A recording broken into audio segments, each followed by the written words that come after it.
What's up YouTube? My name is Lex and you are watching Tech Talk PH.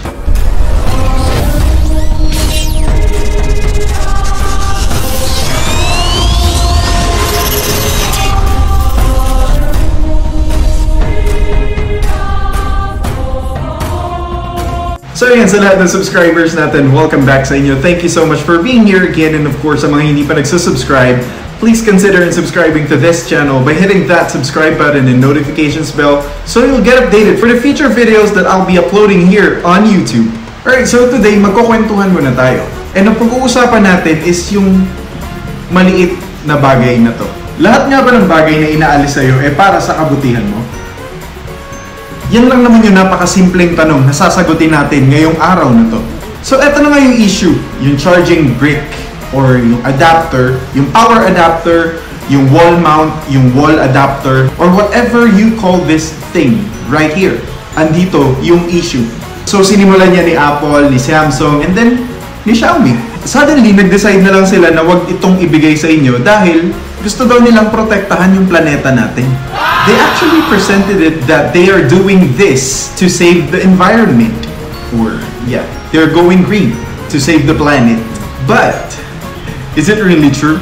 Para sa environment ba talaga? Siyempre, the very first time na maririnig mo yun, sasabihin mo, wow, definitely mag-a-agree tayo kahit ako napa-agree ako na parang, okay, these companies are stepping up to actually help the environment and save the planet from climate change. Kasi nga, mas maliit yung box, and then less yung plastic na mapupunta sa mga dump sites, na yung mga plastic materials na ginamit para gawin to, it takes centuries or millennia to actually decompose. Diba? Like, oo nga, wow, very wow. Nakakabilib silang mag-isip na, okay, you guys are the leader and you are the savior. Pero nakakatulong nga ba yung crucial decision nila na to? And syempre, sa bawat decision na ginagawa natin sa buhay, meron niyang domino effect. Hindi po pwedeng lahat yan nasa positive side lang. At yan yung tatalakayin natin today isa-isa. And so I listed few reasons why removing the charging brick from the retail boxes of the smartphones is actually a not so smart move. So number one na dyan, alam naman natin na as the year passed by, nag-improve yung technology natin. So yung mga old chargers na kasama dun sa mga boxes, merong slow charging speed. And then yung mga bagong smartphones na bagong labas, in-upgrade nila. You know, it's incapable of having faster charging speeds. So most likely, syempre gusto mong i-take advantage yung feature na in-add nila. So ang mangyayari, bibilin mo pa rin to. Ikalawa, masisira at masisira pa rin to. Hindi naman to immortal. So, most likely, somewhere in the future or somewhere in your lifetime, bibili ka pa rin ng bagong ganito. Hindi lang isa, hindi lang dalawa.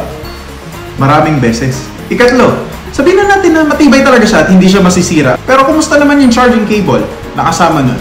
And knowing Apple at kung gaano kabilis masira yung mga charging cable nila, I actually need to purchase a charging cable from a different company that offers a more rugged, a more sturdy, at of course, mas matibay na charging cable. And actually, this is the third charging cable that I used for my iPhone. So, yeah, hindi nakatulong. Ika-apat, of course, yung pagre-resell natin or yung kapag ibinigay mo na yun sa mga kaibigan or sa loved ones mo or sa family members mo, sa relatives mo. So, hindi mo naman siya ibibigay ng basta cellphone na lang eh. Diba? Ibibigay mo siya lahat, complete package with the charger and with the charging cable, syempre. Kapag ni-resell mo siya at kulang sa accessories, kagaya nito, ang kakaharapin mo is isang tabukal na kabaratan galing sa mga bumibili ng cellphone. Pag binigay mo naman sa relatives mo yung phone mo, nakulang-kulang yung accessories, of course, you are passing the liability to them. No? Hindi ka nga bumili sa sarili mo, pero sila, pinasa mo sa kanila na sila na yung bibili ng mga accessories na kagaya nito. So, again, hindi siya nakatulong. So, ngayon, pumunta na tayo talaga sa main point. So, pag bumili tayo ng bagong charger, ang ibig sabihin nun, more packaging, more plastic, and of course, you have to deal with separate paperworks. And of course, hindi yan matatapos lang dyan kasi secretly and unknowingly, inalis na rin nila yung mga earphones sa loob ng retail boxes. Kasi yung napakatalinong rason nila dito is yung sabi nilang, marami na daw tayong pakalat-kalat na mga earphones dito sa mga bahay natin. Do you even agree to that? And marami nga ba? So sabihin natin na marami nga. marami ka nga talagang pakalat-kalat na earphones dyan sa bahay ninyo. Pero, sinimulan kasi nila itong concept ng pagbabawas ng accessories dito sa mga retail boxes sa isang bagong phone na may different port compatibility. So, yung old na 3.5mm headphone jack na for sure marami kang pakalat-kalat dyan sa bahay mo, hindi na yun gagana. Kasi wala na yung 3.5mm headphone jack port doon sa mga bagong smartphones ngayon. Kasi lahat yun gagamit na ng either USB Type-C or Lightning port. So most likely ang mangyayari, magkakaroon ka ng separate purchase. And separate purchase means more packaging, more plastic, separate paperworks. Pero knowing the fact na nasa wireless era na nga tayo, and marami ka namang mabibiling wireless earphones dyan sa labas for at least compatibility na hindi mo na kailangan isaksak diretso yung mga wired earphones sa phone mo. Pero gayon pa man, bumili ka man ng wireless na yun, again, you're dealing with a different packaging, different set of paperworks, and different plastic. So, hindi din siya nakatulong. At gayon pa man, hindi naman lahat ng tao may kakayanan na bumili ng mga wireless earphones. At ang ending, bibili sila ng mga compatible cheap wired earphones online. So, anong mangyayari? Tataas yung demand, of course. Ang gagawin ng mga companies, tataasan nila yung manufacturing process, gagawa sila ng maraming packaging, gagawa sila ng maraming paperworks, at gagawa sila ng maraming plastic. So, nakatulong nga ba? Imagine mo year after year yung mga smartphones, same size yung box na pinapadala nila sa'yo with complete accessories. And then suddenly, mas maliit yung box na marireceive mo ngayon kasi nga, they care about the environment. So, aalisin nila yung mga accessories na sabi nila ay hindi mo naman kailangan. Pero with that, pinapasa kasi nila sa'yo yung burden, diba? Na bibili ka ng separate accessories na hindi nila sinama doon sa phone mo. So, ang ending nun, maliit nga talaga yung packaging ng phone, diba? Kita nyo naman kung kumalahati sa dating box ng smartphones, yung mga bagong labas na smartphones ngayon. Pero, kung bibilihin mo separately yung mga accessories, of course, pinag-uusapan natin is yung mga online delivery boxes na pinapadala sa atin. And, syempre, kahit na maliit yung box ng smartphone, pag inisahang order mo siya, mangangailangan yung mga online marketplaces na to na mag-produce ng mas malaking box para mapagkasya yung mga items na in-order mo. So again, mas maraming karton, hindi nakatulong.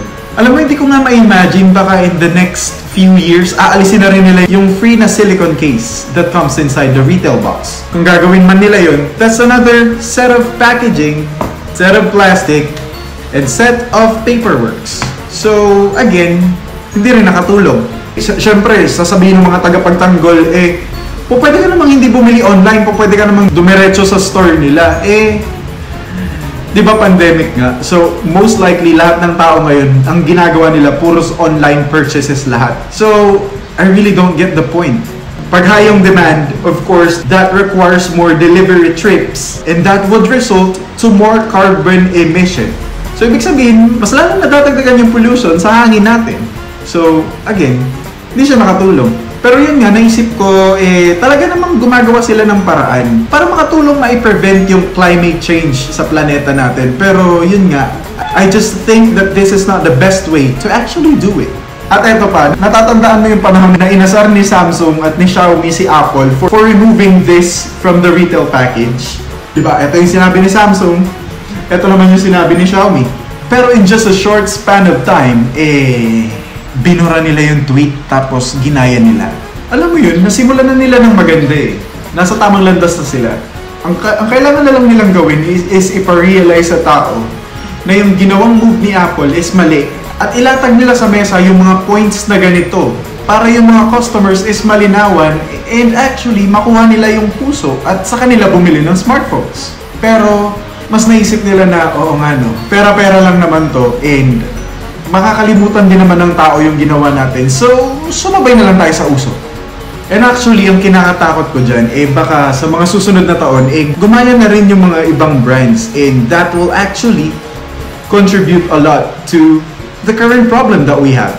Siyempre, sasabihin talaga ng supporters ng mga brands na to, ginagawa nga nila to para sa environment. They're going eco-friendly. Pero sige. Mag-agree ako, sige. Para sa planet nga talaga yung ginagawa nilang move. Pero lahat ba ng decision nila is naka-align sa mga plano nila? Ngayon, pag-uusapan natin yung bagong iPhone 12 series. Na, oo, sige, it came with charging cable. Oo, sige. Pero, walang charging brick. And kung mapapansin mo yung mga bagong charging cables ngayon sa iPhone 12 series, is actually not compatible with this kind of old charging brick. So, most likely, ang mangyayari sa'yo, bibili ka pa rin ng compatible charging brick para sa iPhone 12 mo. So, sinong niloko nila? Ang ibig sabihin lang nun, magkakaroon ng higher demand sa ganito, magmamanufacture sila ng mas maraming compatible charging brick sa iPhone 12. That means more packaging is wasted, more papers are wasted, more plastics are wasted, and of course, more carbon emission. So since nandiyan naman na din tayo, so pag-usapan na rin natin yung compatibility. Which means na yung mga accessories na to, pwede mo lang specifically gamitin sa iOS, and of course, specifically sa Android devices.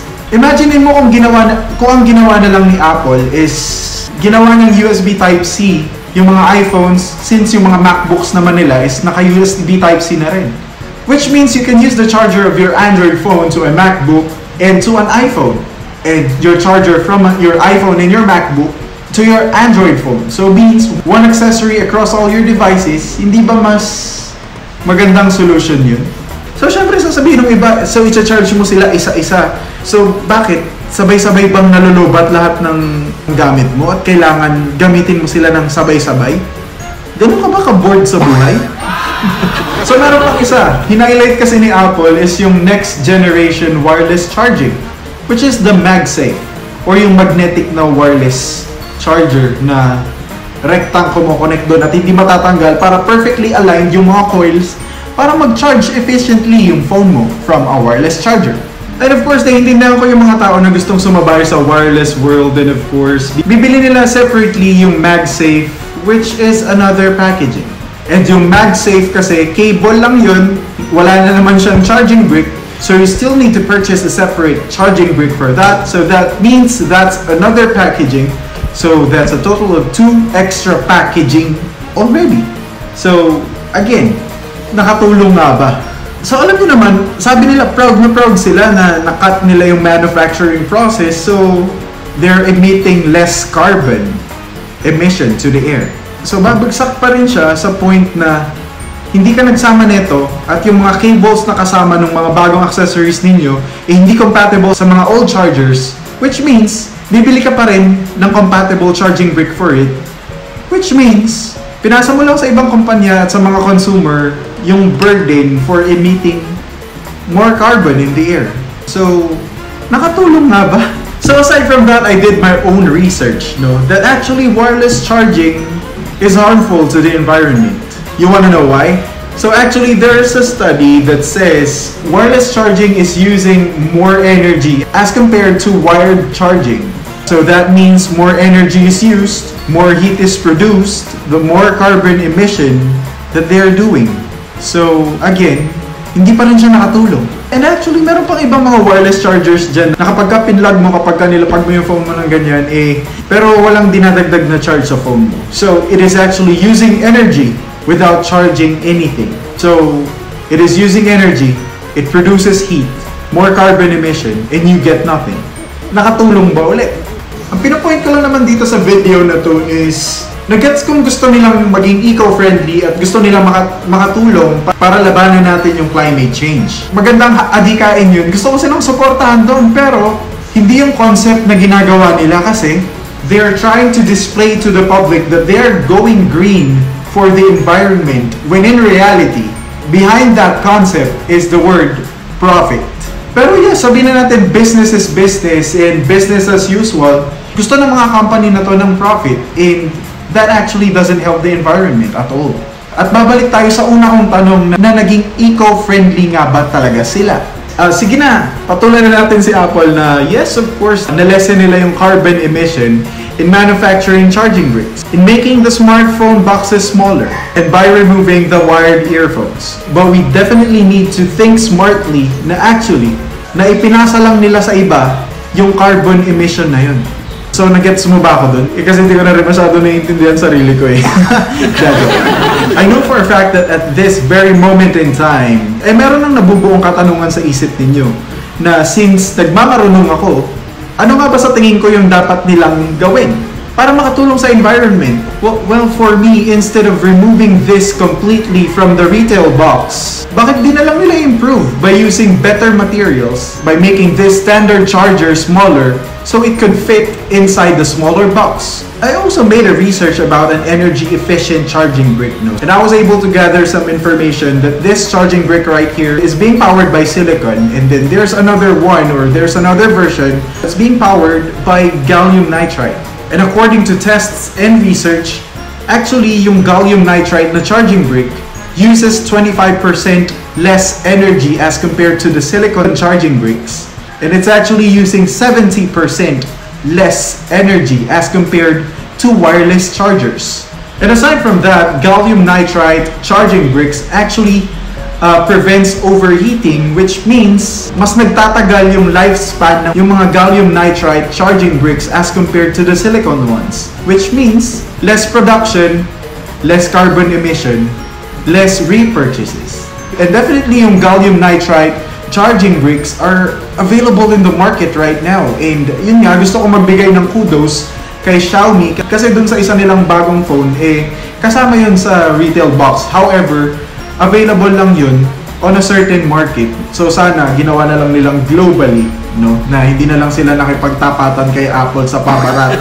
So yun guys, those are just my petty gripes about the removal of the charging brick from the retail boxes of the modern smartphones. And yun, maraming salamat sa pagsama nyo sa akin today.